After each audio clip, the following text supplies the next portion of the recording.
nous remarquons aussi un comique de caractère qui se place sur la narratrice elle-même.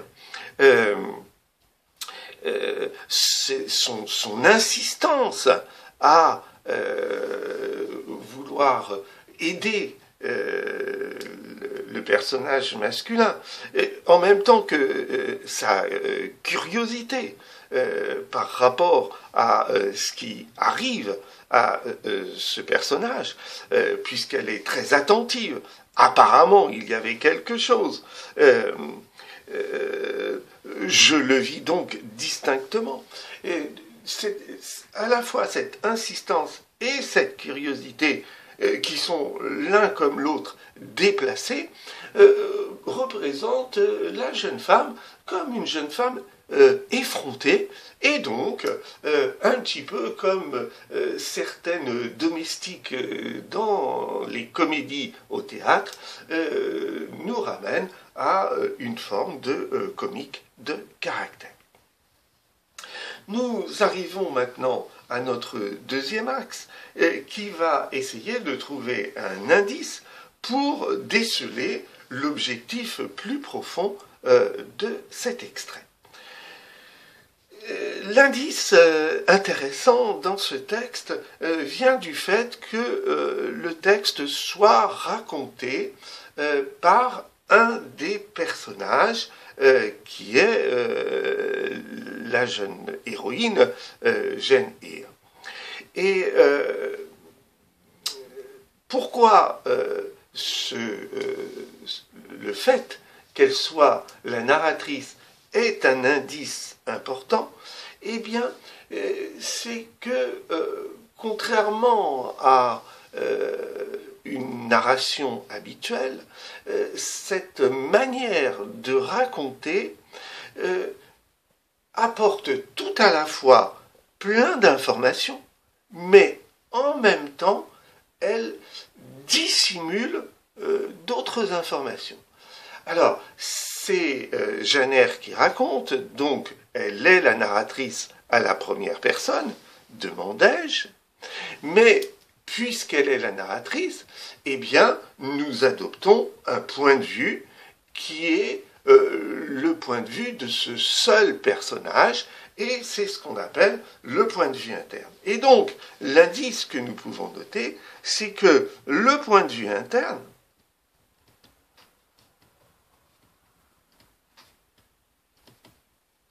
qui devrait être parfaitement révélateur, est dans ce texte un point de vue interne qui cache autant qu'il révèle sur la situation et sur les personnages. Et le meilleur passage, me semble-t-il, c'est celui-là. J'étais d'humeur serviable, ou du moins empressé, je crois. Elle nous dit qu'elle souhaite aider le personnage de Rochester. Mais elle ne justifie pas le fait qu'elle soit serviable et empressée. C'est-à-dire qu'elle ne nous dit pas si c'est parce que ce personnage lui fait pitié, ou au contraire, parce que elle a envie de continuer à rabaisser ce personnage. Et donc vous voyez que elle n'explicite pas réellement les motivations de ses actes. Et donc, en même temps qu'elle révèle, en disant qu'elle est serviable et empressée, en réalité, elle dissimule le pourquoi de ses actes. Et donc, ça c'est tout à fait original. Et ça nous avertit de quelque chose de particulier dans ce texte. Et qu'est-ce qui est l'objectif que l'on peut tirer de ce point de vue interne qui cache autant qu'il révèle? Eh bien, c'est le couple qui va se réaliser dans ce texte, nous comprenons bien que c'est leur première rencontre, donc nous sommes au début du roman, et nous voyons un couple qui est, semble-t-il, dès leur première rencontre, très mal assorti. Et donc, nous pouvons dire que le point de vue interne renforce cette impression que le roman met en place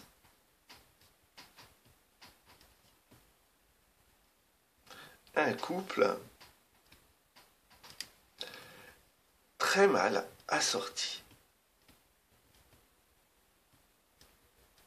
Et donc, pour le lecteur, le suspense sera de voir comment ce couple va résister aux différentes épreuves qu'il va connaître tout au long du roman. À propos des domaines qui sont abordés dans ce deuxième axe, je voudrais d'abord revenir à cette question de point de vue interne. Vous remarquez d'abord que dans ce texte, le narrateur, ou plus exactement la narratrice, c'est un personnage. Et là, c'est l'héroïne. Et la preuve de cela, eh bien, c'est qu'elle raconte à la première personne. Et logiquement, lorsque la narratrice est un personnage, ou lorsque le narrateur est un personnage, eh bien, le point de vue adopté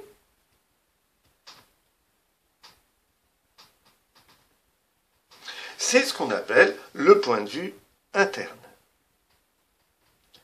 Alors, qu'est-ce que ça recouvre? Eh bien, ça recouvre trois éléments particuliers. Premièrement, nous percevons les événements à travers les sens, les sensations de la narratrice.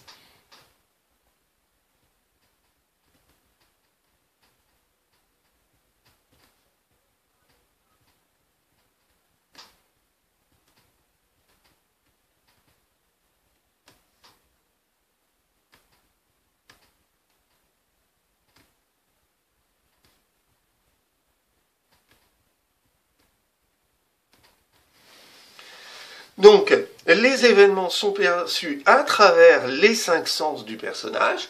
Alors, bien évidemment, selon les textes, l'auteur va utiliser ces cinq sens ou va n'en utiliser que quelques-uns. Ici, vous voyez très clairement que seuls deux sens sont privilégiés, qui sont la vue et qui sont l'ouïe, hein, le fait d'entendre.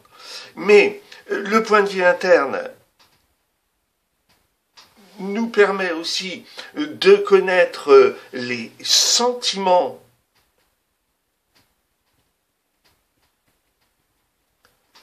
de la narratrice. Et là, par exemple, effectivement, lorsqu'elle nous dit qu'elle est d'humeur serviable, et nous remarquons également que nous découvrons les événements à travers ces réflexions.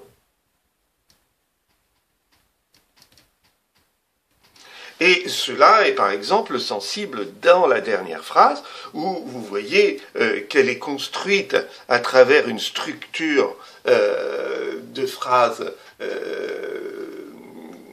avec une proposition subordonnée conjonctive qui est complément circonstanciel de condition, donc qui exprime une hypothèse. S'il s'agit d'un beau jeune homme aux airs héroïques, je n'aurais pas osé rester ainsi à le questionner.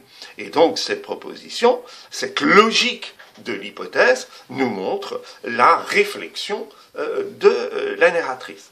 Donc, lorsque vous avez une narration dans un roman qui est faite à la première personne, c'est le personnage, un personnage qui raconte, et logiquement, il adopte un point de vue interne à travers lequel nous voyons les événements passer par les sens de ce personnage, par ses sentiments et par ses réflexions.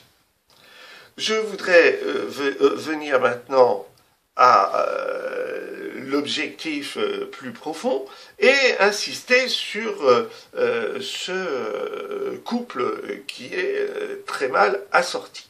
Alors, comment pourrait-on prouver ça? Eh bien, d'abord, parce que cette rencontre marque clairement une opposition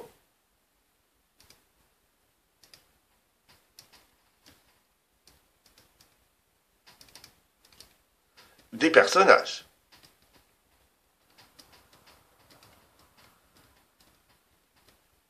D'un côté, Rochester passe son temps à repousser Janer, et de l'autre côté, contre le gré de Rochester, eh bien, Janer propose toujours son aide de façon insistante.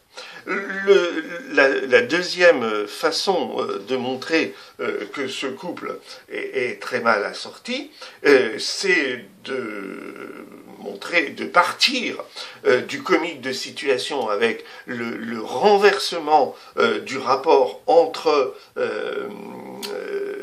l'homme et la femme, et nous voyons que tout est fait dans ce texte pour créer l'humiliation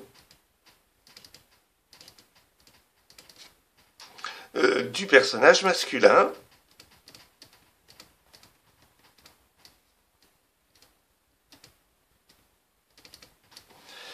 dans une société qui est une société dominée traditionnellement par les hommes, et bien évidemment, lorsque la narratrice dit qu'il n'inspirait fort peu de timidité, eh bien vous voyez qu'elle a conscience d'être en position de supériorité par rapport à ce personnage masculin.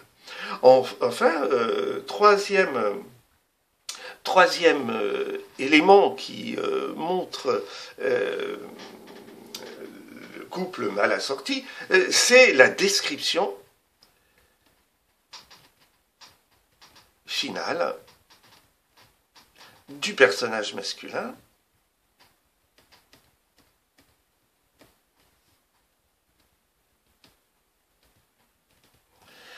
cette description est intéressante à deux niveaux. D'abord, cette description, à travers l'expression « il avait le corps enveloppé d'une cape de voyage », nous montre que, malgré lui, le personnage masculin est en quelque sorte déguisé. En tous les cas, qu'il est difficilement identifiable.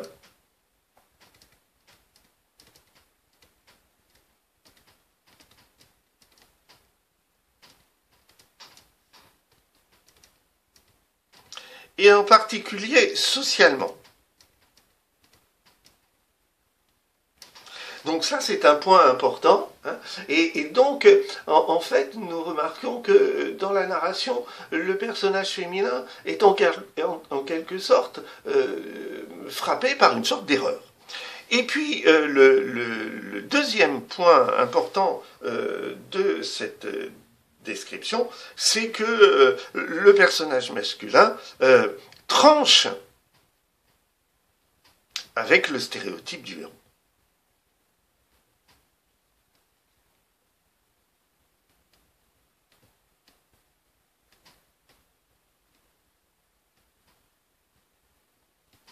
La jeune fille rêve d'un beau jeune homme romanesque, et sa description, évidemment, vient détruire cette image stéréotypée. Dans l'opposition, il avait le teint brun, le visage sévère et le front lourd, ses yeux et ses sourcils contractés exprimaient pour le moment la colère et la contrariété. Ce n'était plus un jeune homme, mais il n'avait pas encore atteint l'âge mûr, il devait avoir dans les 35 ans, donc à la fois par son physique, par son comportement et surtout par son âge, qui est un âge avancé, encore au XIXe siècle, il tranche avec la description stéréotypée du héros de roman, un beau, jeune gentilhomme aux airs héroïques. Et là,